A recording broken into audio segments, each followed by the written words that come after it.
नमस्कार, जय हिंद दोस्तों। मेरा नाम है अंशुमन सरकार। चैनल को सब्सक्राइब कीजिए, वीडियो को लाइक कीजिए, वीडियो को अंत तक देखिए और अगर आपको वीडियो अच्छा लगे तो दोस्तों के साथ शेयर भी कीजिए। दोस्तों, अभी नेपाल से खबरें आ रही है कि उनके यहाँ जो प्रधानमंत्री है केपी शर्मा ओली, खड़ग प्रसाद शर्मा ओली, उन्होंने एक बड़ा विवाद छेड़ा हुआ है। विवाद वो भगवान श्री राम को लेके उन्होंने छेड़ा हुआ है। ऊपर से भारत विरोधी गतिविधियों को और भी हवा दे रहे हैं वो, जैसे कि इस्लामिक जो रेडिकल्स हैं और उनसे मिले जो तत्व हैं उनको भी बढ़ावा दे रहे हैं और संरक्षण दे रहे हैं नेपाल के भीतर, और भारत विरोधी गतिविधियां और भी तेज हो रही है नेपाल के अंदर। तो इसीलिए वीडियो पे अंत तक बने रहें, बहुत सारी चीज़ें मैं इस वीडियो में चर्चा करूँगा। तो हुआ ये है कि बीते सोमवार वो काठमांडू में केपी शर्मा ओली, जो कि अभी नेपाल के प्रधानमंत्री है, उन्होंने कहा कि भैया ऐसा है कि भगवान राम जो है वो नेपाली है, वो पैदा हुए थे नेपाल में, उन्होंने ये कहा। और उन्होंने ये भी कहा कि भोले शंकर शिवजी जो है वो भी नेपाल में पैदा हुए हैं, और वाल्मीकि का आश्रम भी नेपाल में था, विश्वामित्र भी नेपाल में पैदा हुए हैं, मतलब सारे वही पैदा हुए हैं। और उन्होंने कहा कि भैया जो आप लोग राम के मानने वाले हो उनको जानना चाहिए, मतलब वो खुद जो है नास्तिक है, वो क्या है, वो कम्युनिस्ट है। इसीलिए उन्होंने कहा कि जो राम के मानने वाले हैं वो क्या, जो राम के मानने वाले हैं वो राम के जो जन्मस्थान है उसको पवित्र मानते हैं। और लेकिन क्या है, राम नेपाल में पैदा हुए थे लेकिन हम इसका प्रचार प्रसार नहीं कर सकते हैं। ये विवाद खड़ा उन्होंने करा हुआ है, किस लिए? इसलिए कि वो चाहते हैं कि ये विवाद खड़ा हो तो वो थोड़ा लाइमलाइट में आए, पहली बात। लेकिन देखिए वो आगे चल के क्या उन्होंने कहा, उन्होंने कहा कि मैंने नहीं लिखा हुआ है, ये वाल्मीकि जी ने लिखा हुआ है कि राम नेपाल में पैदा हुए हैं, और जो विश्वामित्र जी ने कहा है कि राम जो है कोसी नदी जो है उसको पार करके पश्चिम की ओर गए थे, जो कि नेपाल की, जहाँ पे उन्होंने लक्ष्मण को सिखाया, जो कि उन्होंने लक्ष्मण को सिखाया। और ये जो रामायण में जो बताया गया है वो स्थान है नेपाल का सुनसरी डिस्ट्रिक्ट, उन्होंने ये कहा। तो उन्होंने कहा कि मैंने ये नहीं लिखा, लेकिन विश्वामित्र जी जो है वो छतारा से हैं। तो ये एक्चुअली बेसिकली वो क्या कर रहे थे, वो एक्चुअली गए थे काठमांडू में अपनी पार्टी जो सीपीएम यूनिफाइड मार्क्सिस्ट और लेनिनिस्ट का जो पार्टी है, उनका एक वो है क्या बोलते हैं, टूरिज्म और सिविल एविएशन डिपार्टमेंट, उसमें वो ये मतलब ये स्पीच दे रहे थे और ये सारी चीज़ों की उल्लेख उन्होंने करी है। उन्होंने कहा कि ओरिजिनल रामायण जो है वाल्मीकि जी ने जो लिखा है उसमें बताया गया है और हम इसको प्रमोट नहीं कर रहे हैं टूरिज्म में। देखिए, विवाद छेड़ने का एक होता है, लिमिट होता है। ऐसा भी मत बात कीजिए, इतना झूठ भी मत फैलाइए कि खुद आप झूठे एक्सपोज हो जाए। एक्चुअली में क्या है, अभी जो है नेपाल में ये क्यों भ्रम फैला रहे हैं, ये एक्चुअली भ्रम इसीलिए फैला रहे हैं क्योंकि ना नेपाल के हिंदू जो हैं, वो जो राम भक्त हैं, जो विश्वास करते हैं राम पे, क्यों ना ओली ने कहा कि जो राम भक्त हैं वो खुद विश्वास नहीं करते हैं भगवान श्री राम पे या किसी भी भगवान पे, क्यों ना वो नास्तिक है। सिर्फ नाम के केपी शर्मा ओली हैं लेकिन वो नास्तिक हैं। तो इसीलिए जो राम पे विश्वास करते हैं उनको जानना चाहिए कि नेपाल क्यों, क्योंकि ना वो एक हिंदू धर्म के भीतर एक जो है विवाद खड़ा करना चाहते हैं और नेपाल और भारत के हिंदुओं के बीच दूरी पैदा करने की वो कोशिश कर रहे हैं। क्यों? क्योंकि ना नेपाल के जो हिंदू हैं वो राम जन्मभूमि आते हैं, कहाँ है, अयोध्या में है, तो वहाँ आते हैं तो पर्यटकों के हिसाब से आते हैं और भारत के यहाँ से जाते हैं जनकपुरी। तो ये होता है, तो एक बहुत अच्छा एक रिश्ता है हमारे भारत देश के लोगों का और नेपाल के हिंदुओं के बीच। तो उनसे ये सहा नहीं जाता है। आगे चल के मैं बताऊंगा क्यों क्यों। और इसीलिए वो क्या कर रहे हैं, वो एक विवाद छेड़ने की कोशिश कर रहे हैं और एक दूरियां बनाने की कोशिश कर रहे हैं भारत के हिंदू और नेपाल के हिंदुओं के बीच। लेकिन देखिए, वो उन्होंने जब ये बात छेड़ी है, उनको तो तथ्य देना चाहिए था ना कि भैया वाल्मीकि रामायण में यहाँ पे ये बात बताई गई है और यहाँ यहाँ ये बात बताई गई है। देखिए, वाल्मीकि रामायण में क्या बताया गया है। वाल्मीकि रामायण में ये बताया गया है कि बालकंड 5वां जो उनका सर्गा है, उसमें ये बताया गया है कि सरयू नदी के तट पर कौशल जो साम्राज्य था, उसका जो राजधानी अयोध्या बसा हुआ था। ये यहाँ आपका बालकंड जो 5वां जो सर्गा है उसमें बताया गया है। और ये किसने बनाया था, ये जो स्थापित करा था, राजा मनु ने करा था। तो अगर हम देखें तो महाराज दशरथ जो थे वो भी मनु के वंशज हैं, सूर्यवंशी हैं। तो उसके बाद दशरथ जी, राजा दशरथ के बेटे श्री राम बने। तो ये 81वां पीढ़ी था राजा मनु के जो इससे पीढ़ी जो डायनेस्टी से, ये सूर्यवंशी डायनेस्टी कहलाता है। तो अब ये हो गया आपका 5वां सर्गा। अब बालकंड के जो 18वें सर्गे में बताया जाता है कि राजा दशरथ जो है, उन्होंने पुत्र कामेष्टि यज्ञ करवाया था और उसके बाद उनके 4 बेटे पैदा हुए थे, राम, लक्ष्मण, भरत, शत्रुघ्न। और वो कहाँ पैदा हुए थे, वो अयोध्या में पैदा हुए थे। जब ये चीज़ें बिल्कुल वाल्मीकि रामायण में उल्लेख किया गया है, तो नेपाल के प्रधानमंत्री खड़ग प्रसाद शर्मा ओली का क्या बनता है ये विवाद खड़ा करने के लिए। और इतना ही नहीं, अगर हम इतिहास को भी खंगालें तो जहाँ पे आज भव्य राम मंदिर बना है अयोध्या में, उत्तर प्रदेश राज्य में, भारत में, वो जो ASI है हमारा आर्कियोलॉजिकल सर्वे ऑफ इंडिया, उसने भी प्रमाण करा है कि एक हिंदू मंदिर था उसी राम जन्मभूमि के ऊपर, जिसको तोड़ा गया था बाबर द्वारा, और एक मस्जिद जिसे बाबरी मस्जिद का नाम दिया गया था, उसको बनाया गया था। तो इसका जो फैसला आया, भारत के सुप्रीम कोर्ट जो है वो तो सबसे बड़ा न्यायालय है भारत का। अब उसने 2019 में वर्डिक्ट दिया हुआ है, क्या बोला है कि भैया यही स्थान है भगवान राम का जो जन्म स्थान है, अयोध्या। तो ये बेसिकली उन्होंने वाल्मीकि रामायण और स्कंद पुराण, इन चीज़ों का भी उल्लेख करा हुआ है। तो ये प्रमाणित होता है कि भगवान राम अयोध्या में पैदा हुए थे। अब KP शर्मा ओली कहाँ से ये कहानी बना रहे हैं और ये क्यों बना रहे हैं कहानी, तो ये भी हमें समझना ज़रूरी है।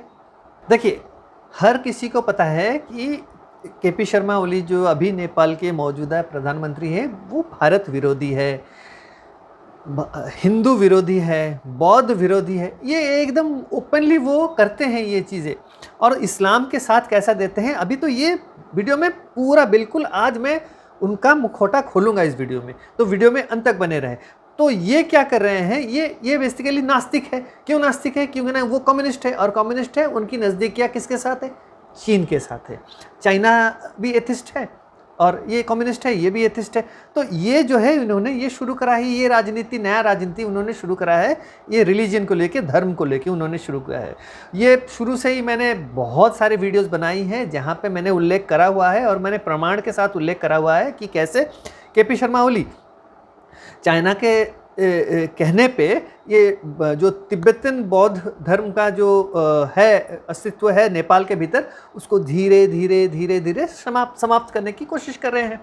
तो अब जो है, अब क्या हुआ, अब बीच में ये हुआ, अब जुलाई 6 तारीख को दलाई लामा जी, उससे पहले दलाई लामा जो 14वें दलाई लामा है, तेंजिन ग्यात्सो, उन्होंने क्या कहा, उन्होंने कहा कि भैया मेरा एक सक्सेसर बनेगा जो कि 15वीं दलाई लामा बनेगा, और मैंने उसका प्रोसेस सारा मैंने बताया हुआ है और कैसे क्या होगा, और इसमें चीन का कोई इंटरफेरेंस नहीं होगा। और ये जो दलाई लामा ये तिब्बत से बाहर भी पैदा हो सकता है। यार तिब्बत से बाहर क्यों पैदा हो सकता है मैं बता रहा हूँ आपको, क्योंकि ना इससे पहले भी दलाई लामा जो है वो मंगोलिया से भी हुए हैं और यहाँ हमारे भारत तवांग से भी बने हैं, दलाई लामा बने हैं। तो ये स्वाभाविक सी बात है कि भी भारत से भी पैदा हो सकता है, वो भी दलाई लामा बन सकते हैं। तो अब चीन को आया है गुस्सा, तो चीन ने कहा कि ये कैसे होगा, ये नहीं हो सकता है, हम दलाई लामा की चयन करेंगे। भैया तुम तो नास्तिक हो, तुम तो धर्म पे विश्वास नहीं करते हो, तुम कैसे चयन करोगे? जो दलाई लामा का उत्तराधिकारी होगा वो दलाई लामा खुद चयन करेंगे। ये बात हुई है। तो अब जब ये कंट्रोवर्सी छिड़ी है तो अब उन्होंने ये के.पी. शर्मा ओली उनको भी बताया होगा कि भैया तुम कुछ करो भारत के खिलाफ, क्योंकि ना भारत जो है दलाई लामा को रखा हुआ है अपने यहाँ मेहमान बना के, तो तुम्हें भी कुछ करना पड़ेगा, भारत विरोध क्यों ना तुम्हारा साथ नहीं, वरना हम नहीं देंगे। तो ये भी शुरू हो गए, और ये जो शुरू करा है इन्होंने इसीलिए शुरू करा है कि नहीं भगवान राम जो है भारत में नहीं नेपाल में पैदा हुए हैं, कुछ तो करना है ना, तो अपने आका को खुश करना है, अपने माई बाप को खुश करना है। तो के.पी. शर्मा ओली के माई बाप चाइना है तो उनको खुश करना है, लेकिन उनका जो उन्होंने जो कुछ भी कहा है किसी प्रमाण के साथ उन्होंने कुछ नहीं कहा। किसी के गांव का नाम ले लोगे, भैया एक बात बताइए, वो कोसी नदी पार करके कैसे वो इधर आए, कैसे क्या पहुँचे? भैया वो तो लंका तक गए थे, रावण का वध किया था भगवान श्री राम ने। वो भगवान है, वो आप हम जैसे इंसान नहीं है, आम इंसान नहीं है। तो आप जो है ना, मतलब ये देखिए आप, इनका भोलेनाथ शंकर महादेव जो भगवान है उनका जन्म स्थान भी ये तय करेंगे। किस मतलब सोचिए, क्या ये समझ रहे हैं अपने आप को नास्तिक हैं? इसका मतलब ये नहीं कि किसी भी जो धर्म का आप इतना बड़ा अपमान करेंगे, आप तय करेंगे कौन क्या पैदा हुआ है, कहाँ पैदा हुआ है। क्या है ये? हिंदुओं को इतना तिरस्कार करना है आपको? क्यों करना है आपको इतना तिरस्कार?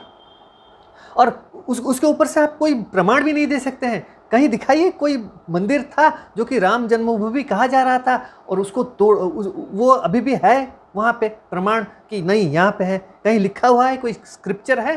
कोई पांडुलिपि है जिस पे लिखा हुआ है? कुछ नहीं है। आप कैसे बोल सकते हो ये बात? और ये एक्चुअली में क्या है, ये के.पी. शर्मा ओली जो है ये अभी नेपाल को ना एक जो हॉट बेड बोलते हैं ना, एक रेडिकल इस्लामाइजेशन वो करने की कभी कोशिश करें। इतना बड़ा वो साथ दे रहे हैं, रेडिकल इस्लाम को इतना पनाह दे रहे हैं, इस्लाम धर्म को इतना प्रसार प्रचार करने की दे रहे हैं अभी जगह, और भारत के खिलाफ इतना बड़ा षड्यंत्र कर रहे हैं, आप सोच नहीं सकते हैं। के.पी. शर्मा ओली के जो है वो नज़दीकियाँ किन किन के साथ है? चाइना के साथ तो है ही, शुरू से चाइना के साथ है, ऊपर से पाकिस्तान के साथ है, तुर्की के साथ है, बांग्लादेश के साथ है। ये देखिए जो देश भारत विरोधी गतिविधियों में शामिल है, के.पी. शर्मा ओली उन्हीं के साथ शामिल है। सही मैं बता रहा हूँ। और अभी आप पूछेंगे कि मैं ये क्यों बता रहा हूँ? मैं बता ये इसीलिए रहा हूँ क्योंकि ना देखिए, एक न्यूज़ 18 में एक खबर छपी थी, CNN न्यूज़ 18 में, कि इंटेलिजेंस रिपोर्ट के हवाले से एक खबर आई है कि ये जो तुर्की है और पाकिस्तान है उनका सपोर्ट से NGOs हैं जो कि नेपाल के तेराई रीजन में अभी एक्टिव हो चुके हैं, और वो सारे इस्लाम के NGOs हैं, इस्लामिक रिलीजन। और वो क्या है, तेराई रीजन जो है वो भारत के उत्तर प्रदेश और बिहार से सटा हुआ है, बॉर्डर इलाका है। टर्की का जो NGO है वो IHH, ये बेसिकली क्या है, ये एक एक्सट्रीमिस्ट नेटवर्क के साथ जुड़ा हुआ है।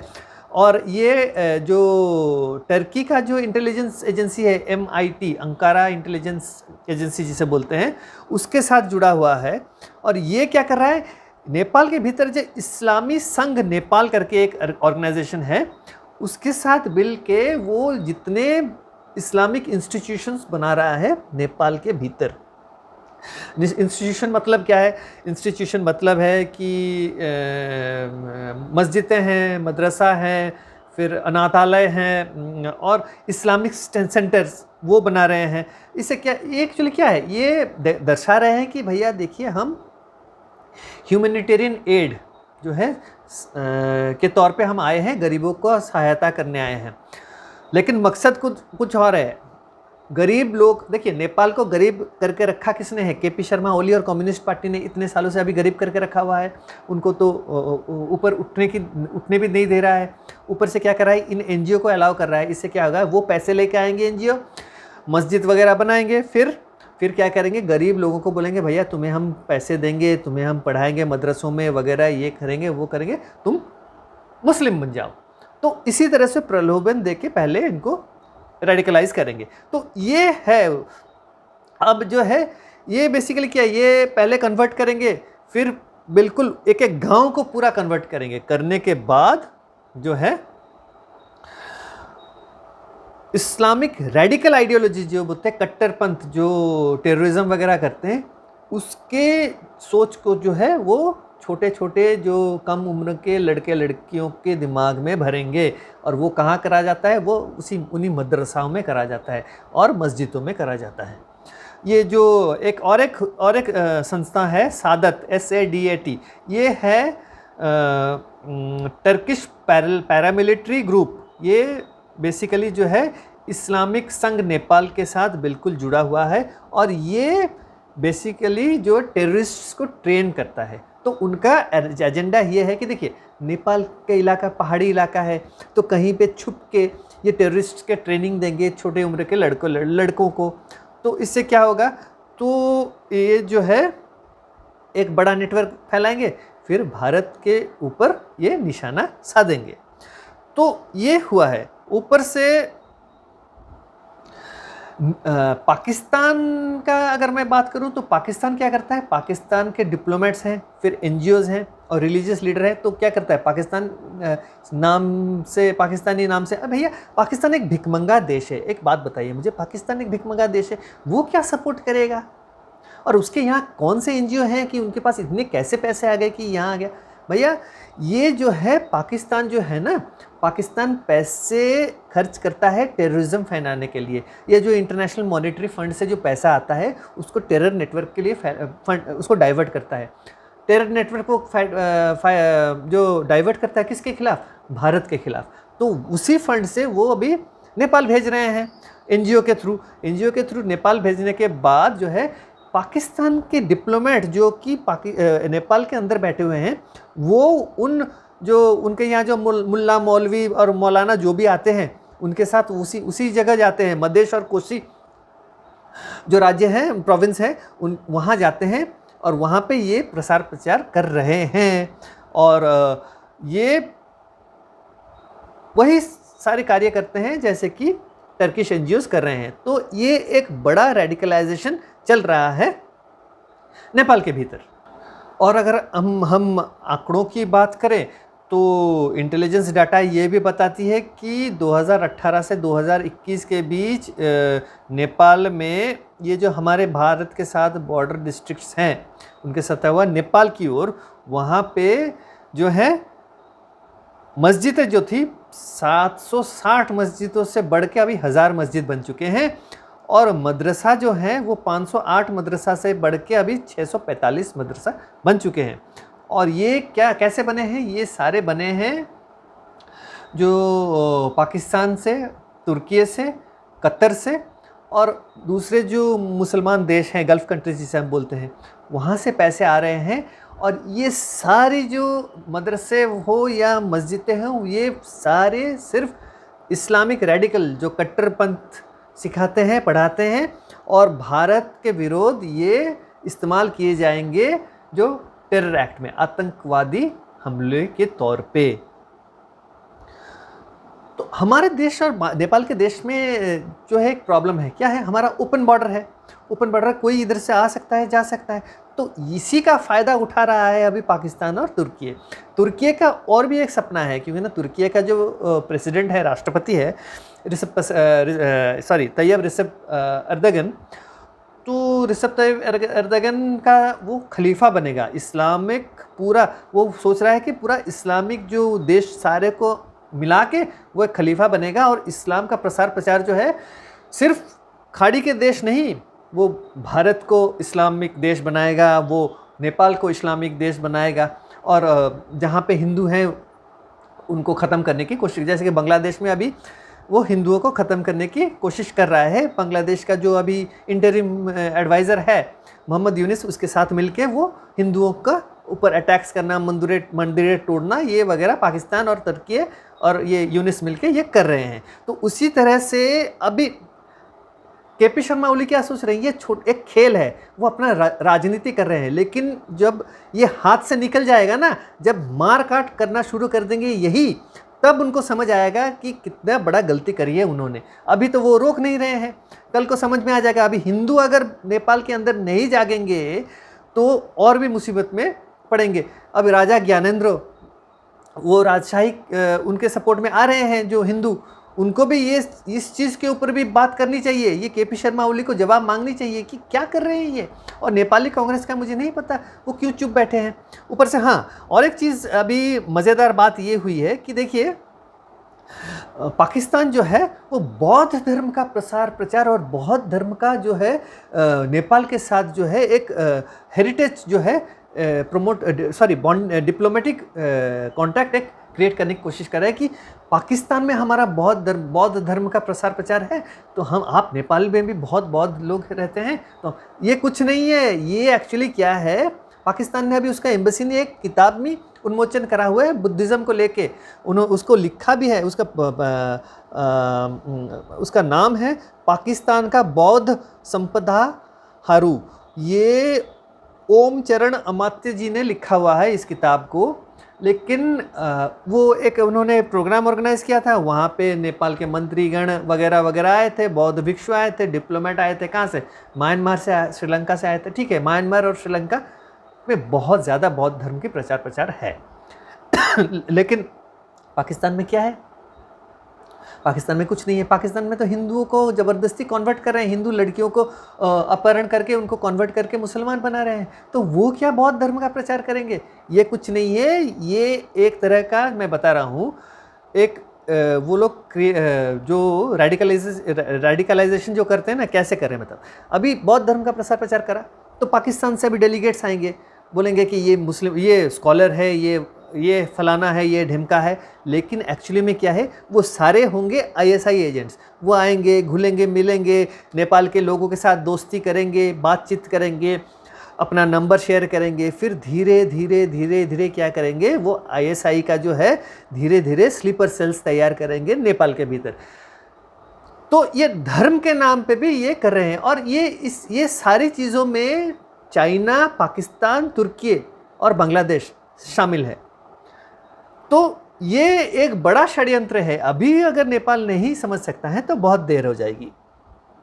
तो अब जो है देखिए, केपी शर्मा ओली क्या बोल रहे हैं कि मैं सेक्युलर हूँ, लेकिन हिंदू और बौद्ध धर्म के लिए सेक्युलर नहीं है, वो सिर्फ इस्लाम के लिए सेक्युलर है। ये एक्चुअली क्या कर रहे हैं, ये धीरे धीरे रेडिकलाइज कराएंगे।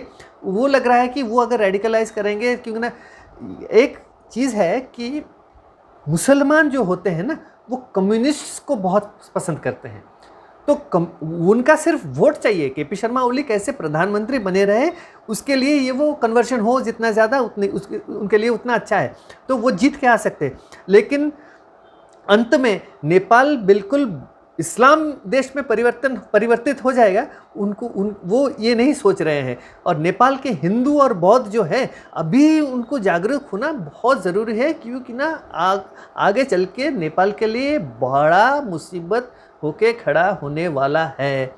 अब केपी शर्मा ओली जितने छुपाने की कोशिश करे, वो अब छुपा नहीं सकते हैं। धीरे धीरे अब मीडिया जो है नेपाल के भीतर में चौकन्ने हो जाना चाहिए। और ये जो मदरसे, मस्जिदें और ये जो रेडिकलाइजेशन और ये जो एनजीओज़ हैं, उनका जो गतिविधि है नेपाल के भीतर क्या चल रहा है, उस पर नज़र रखनी चाहिए। हर रोज़ उसका खुलासा करना बहुत ज़रूरी है। वैसे भी भारत का इंटेलिजेंस बहुत सशक्त है, नज़र रखी हुई है। ऊपर से हम जैसे लोग, हम तो ऐसे नज़र रखे हुए हैं, हमारे जैसे अनगिनत लोग हैं जो कि आम लोग हैं, वो भी नज़र रखे हुए हैं। तो यही था एक केपी शर्मा ओली को एक्सपोज करना, तो इसीलिए मैंने इस वीडियो को बनाया। तो इसी के साथ मैं इस वीडियो को यही समाप्त करता हूँ। अगर आपको वीडियो अच्छा लगा है तो वीडियो को ज़रूर लाइक करें और चैनल को सब्सक्राइब करना ना भूलें। तो अगली वीडियो तक जय हिंद, नमस्कार।